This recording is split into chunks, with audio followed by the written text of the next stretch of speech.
Tumungo naman tayo ngayon kay Alan Peter Cayetano, di ba? Ano yan? Attorney yan? Si Cayetano, tama? Tama ba? Sobrang depensa kay, former President Rodrigo Duterte. Ang mga sinasabi nitong nilalang na to, wala daw sinasabi si Digong na papatay siya. Ano ba yan? Tumutulong ka din sa mind conditioning. Hindi ko alam ba't nananalo to. Mga ganito. Nakakagigil ka, bi. Pinapatigas mo yung pangako. Aray ko. Ouch. Balik. O, pakinggan nyo to. Sa haba ng usapan namin ni Mayor pa siya noon, ni Mayor Duterte, then naging presidente, wala po siyang binabanggit na papatayin niya or extrajudicial. Yung language niya, language na naiintindihan ng kriminal. We all know that from different aspects, kahit dyan sa smuggling ng bigas. Katabi ko siya nung tinawagan niya yung isang smuggler at sinabi niyang ilabas mo yung bigas ko, hindi papatayin kita. No? We understand the language. Ang point ko po, at that dinner, September 29, may picture pa kami, that's when I committed to him. Pero yan, di ba?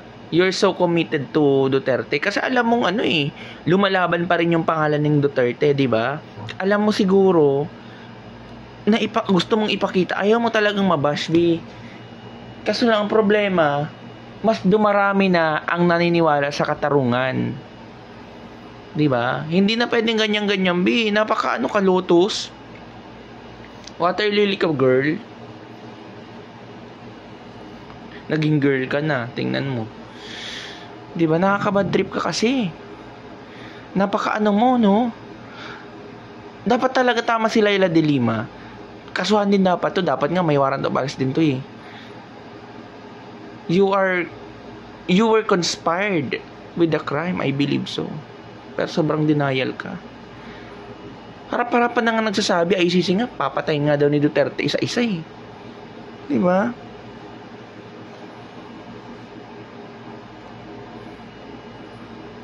Ganda.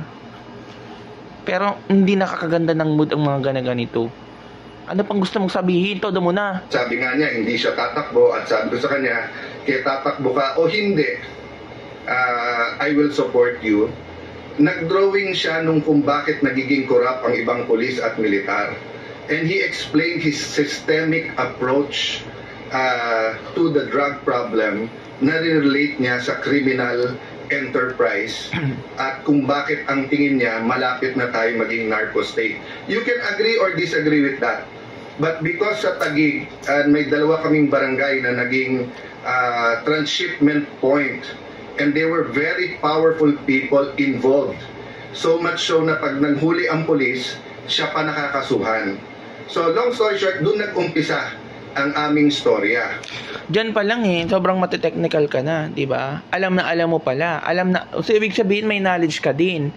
May knowledge ka kung meron kayong kilala diyan sa Taguig na dalawang or mga powerful people na sinasabi mo nga na may mga police, 'di ba, na kapag pumunta or gumawa ng move, makakasuhan pa. Ay, so may knowledge ka pala talaga. Sana sinabi mo yan. Hopefully sinabi mo na yan, 'di ba?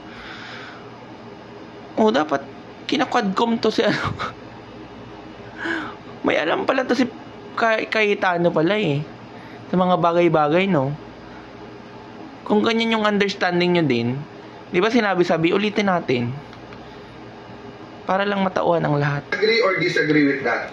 But because sa Taguig, may dalawa kaming barangay na naging transshipment point and they were very powerful people involved. So much so na pag nanghuli ang pulis, siya pa nakakasuhan. So long story short, doon nag-umpisa ang aming storya. Ay, wag mong ilulong story short, B. I-explain mo yon na may dalawang involved na two powerful people. Sino-sino sila? Sabihin mo na yan. Diba? Salita-lita ka tapos hindi mo kayong panindigan. Dapat sabihin mo yan. Sino sila? Kapag nalaman namin na affiliated or associated yung kay Duterte, alam na. And you are associated kay Duterte. Sino sila? Meron ba kayong connection doon? Tapos nililinlang mo pa kami. Sir Alan Peter Cayetano, na may mga sistematikong paraan ang lolo mo. Talaga ba? Ano yun na kunwari sa panahon ninyo nung administration pa ni Duterte, sa ano muna ang mga shipment ng mga shabu, ng mga drugs sa Quezon City muna para magmukhang malinis yung Davao. Tapos nung wala na yung administrasyon, sunod-sunod na lahat na puhuli. Kasi nga kung dito nyo pa rin yan ipagpapatuloy, ay ang bilis nung mahuli. Kaya nga dinidiretsan nyo na doon. Nakain akong buhok naglalagas na kasi ka-stress. So paka-stress pa para maubos na yung buhok na yan. Ano pang gusto mong sabihin? So, let me address this now to Senator De Lima. And she started out by saying, Alan is the last person in this world to talk about human rights. You should be the last person to talk about due process. Wala kang karapatan. So, let's address that. Ano po ba nakalagay sa Philippine Constitution, ma'am?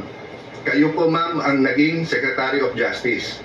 Di ba nakalagay, no person shall be deprived of life, liberty, or property without due process of law.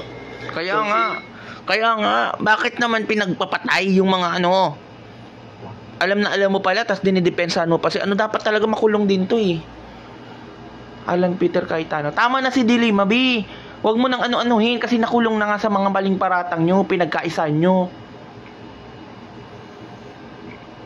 Diba? Kung hindi ka man yung isa sa mga nagtulak, at least ikaw yung isa. Sobrang gigil na gigil sa kanya. Kaya nga galit na galit sa'yo Nakakagalit ka kasi. Napaka-DDS mo. Kakagigil ka. Si President Duterte po ay isang person. Person po siya. Sabi po ng Constitution, no person. Ako po, person din po ako.